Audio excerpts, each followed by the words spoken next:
Donc bienvenue sur la chaîne Quiz et Tour en magie. Ici pour débuter on va donc commencer par un Akan. Donc le jeu peut être mélangé par le spectateur. Totalement, il peut être coupé. Voilà, recoupé si on le souhaite, comme ceci. Le spectateur peut le faire lui-même. On lui montre ensuite que le jeu est bien mélangé. Donc le spectateur regarde bien et il voit effectivement que le jeu est assez bien mélangé. Donc le tour peut débuter. Donc pour commencer le tour, on lui dit qu'on a fait une prédiction. Cette prédiction, on ne la montre pas pour le moment, on lui dit qu'on la met sur le côté.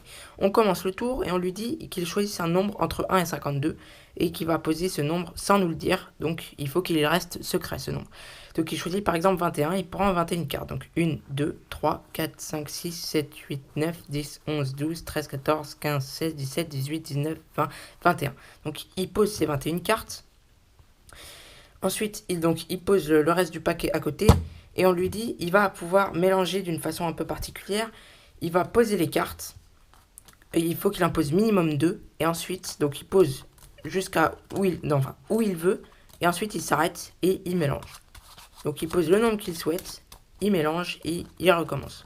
Donc il faut qu'il y en ait minimum 2 qu'il pose à chaque fois. Donc il mélange, il repose comme ceci. Il fait pareil sur le deuxième tas. Donc voilà, il décide de mélanger un petit peu. Il repose. Il remélange. Il repose. Il mélange comme ça. Et il pose le reste sur le tapis, comme ceci. Il prend ensuite le tas qu'il vient de mélanger en dernier. Et il va choisir une carte. Donc ici, il choisit la carte qu'il souhaite, par exemple celle-ci. Et on lui dit de prendre toutes les cartes qu'il y a par-dessus. Donc de prendre l'ensemble jusqu'à la carte qu'il a choisie.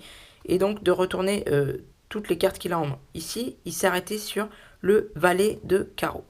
Donc on lui dit de retourner toutes ces cartes. Donc il a du coup un nombre, le nombre qu'il a choisi au départ 21 et le valet de carreau en tête. Il faut qu'il retienne les deux secrètement sans que le magicien le connaisse. Donc ensuite il retourne et on lui dit de poser donc le tas qu'il a en main sur le premier tas. Donc il pose le tout sur le premier tas, de prendre ensuite du coup le premier tas et de poser une à une les cartes sur le second tas comme ceci. Donc le spectateur s'exécute. Il pose les cartes une par une jusqu'à la fin, jusqu'à ce qu'il n'ait plus de cartes en main. Voilà. Donc dès qu'il a fini, le magicien lui explique donc qu'on peut couper une fois pour bien perdre toutes les cartes et pour pas qu'on ne sache où est sa carte même si on ne la connaît déjà pas. On lui dit ensuite qu'on avait fait une prédiction et donc on va pouvoir lui montrer la prédiction qu'on a faite. Ici, le magicien avait fait la prédiction, le valet de cœur, du coup. Il avait fait valet de cœur en prédiction. Et il explique, du coup, au spectateur que il va falloir reprendre le valet de cœur et le positionner en dessous du paquet. Donc ici, on cherche le valet de cœur dans le jeu. Le spectateur peut le faire. Donc il cherche le valet de cœur. Et dès qu'il a trouvé le valet de cœur, il lui dit de le positionner en dessous. Donc il faut que la carte valet de cœur soit en dessous. Comme ceci. On lui dit, donc nous on avait fait la prédiction au tout début du tour, donc on ne pouvait pas connaître la carte ni le nombre choisi par le spectateur à ce moment-là. Et on lui dit, ça serait fort que la carte choisie soit au nombre choisi par le spectateur.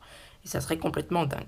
Et on demande au spectateur quelle était sa carte, il nous dit le valet de carreau, et on lui demande quel était son nombre, il nous dit 21. Ça serait fort qu'en 21e, il y ait le valet de carreau si on compte 1, 2, 3, 4, 5, 6, 7, 8, 9, 10, 11, 12, 13, 14, 15, 16, 17, 18, 19, 20, 21. Et si on regarde du coup, il y a bien le valet de carreau. Voilà pour la démonstration du premier tour sur cette chaîne.